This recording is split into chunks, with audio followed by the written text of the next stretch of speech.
Ndagusuje kandi ngwaye ikaze muri gahunda z'amakuru ndetse n'ibiganiro bitandukanye dukomeje kugenda tuganira. Ni byinshi cyane bikomeza kugenda bigaruka mu gihugu cy'u Rwanda ndetse no mu karere k'ibiyaga bigari muri rusange. Reka amakuru ya none tuyahere mu gihugu cya Uganda. Mbabwire ko umupolisi wari ushinzwe umutekano w'abayobozi bakuru yasanzwe mu rugo rwe yapfuye. Witwa SP Ronald Mutabazi wari ushinzwe umutekano w'abayobozi bakuru muri Uganda yapfuye urupfu rutarasobanuka mu ijoro rishyira kuri uyu wa gatanu. Mutabazi ya mupolisi mukuru muri polisi ya Uganda yabarizwaga mu ishami rishinzwe kurwanya iterabwoba, by'umwihariko yari umuyobozi w'agashami gashinzwe umutekano w'abayobozi bakuru Very Important Persons Protection Unit VIPPU. Mu gitondo cyo kuri uyu wa gatanu nibwo byamenyekanye ko yapfuye. Umubiri we usanzwe mu rugo rwe, ntabwo inzego zishinzwe umutekano ziratangaza amakuru na make agendanye n'urupfu rw'uyu mugabo witwa SP Ronald Mutabazi wari ushinzwe umutekano w'abayobozi bakuru mu gihugu cya Uganda, aho rero yasanzwe mu rugo rwe yitabye Imana.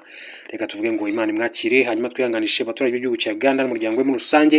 Duhindure ingingo gatoya, mbabwire ko uwitwa Faustin Archange Touadera yagaragaje uko abarimo umuryango umwe bw'Uburayi ndetse n'Ubufaransa bamutereranye akagobokwa n'u Rwanda ndetse n'igihugu cy'Uburusiya.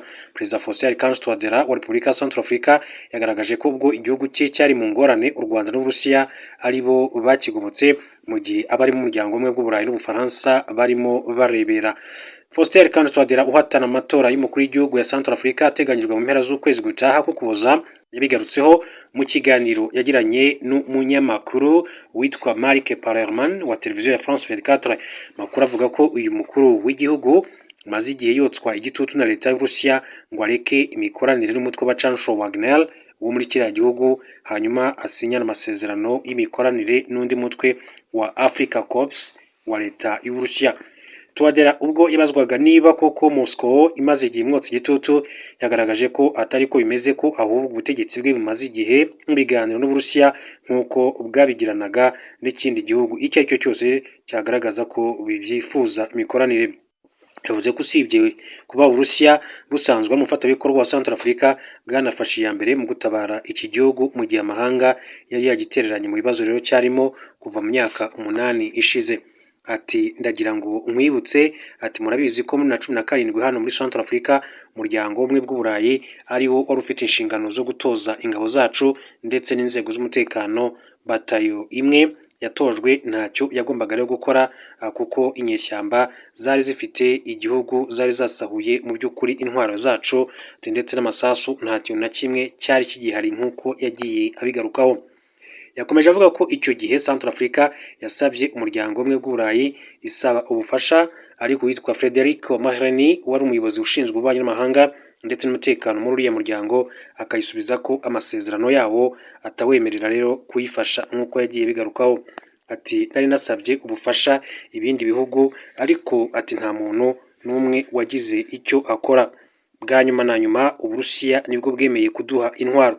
Faustin Archange Touadera yavuze ko igitangaje ari uko akanama gashinzwe umutekano n'amahoro ku isi kaje rero gusaba Centrafrica ko intwaro yahawe n'Uburusiya zitagomba gukoreshwa n'ingabo zayo, ko ahubwo rero zikwiye kujya gukoreshwa mu myitozo.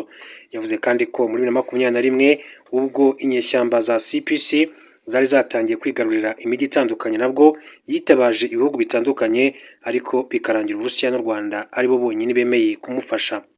Ati muri 2020 na 2021 ubwo CPC yatangiraga kwigarurira imijyi, nta muntu tutahamagaye, harimo n'ibihugu byose byashakaga rero kudufasha. U Rwanda n'Uburusiya nibo bonyine badufashije. Ati nari nibagiwe ko n'Ubufaransa bwari bwasabye kugurutsa indege z'intambara mu rwego rwo gutera ubwoba inyeshyamba, ntazigeze ziza, ariko Uburusiya n'u Rwanda nibo bonyine bohereje ingabo, hanyuma biciye mu bufasha bwabo twashoboye kandi gutsinda CPC yashakaga guhungabanya igihugu. Faustin Archange Touadera kandi yashimangiye ko Centrafrica nk'igihugu gisa n'icyasenyutse yiteguye gufungurira amarembo uwo ari we wese wifuza ko bakorana nk'uko yagiye abigarukaho. Duce muri Repubulika ya Demokarasi ya Kongo, mbabwire ko igisirikare cya Repubulika ya Demokarasi ya Kongo FARDC cyatangaje ko abarwanyi 72 kivuga ko bahoze ari abahemu 23 bari bamaze igihe barakishyikirije, bamaze koherezwa Ikisangani mu ntara ya Chopo nyuma y'igihe bahurujwe Iwarikare muri Kivu y'Amajyepfo. FARDC ivuga ko kuri wa gatanu tariki ya 7 Ugushyingo aribwo bari abarwanyi boherejwe Ikisangani banyujijwe ku kibuga cy'indege cya Kigoma giherereye Iwarikare.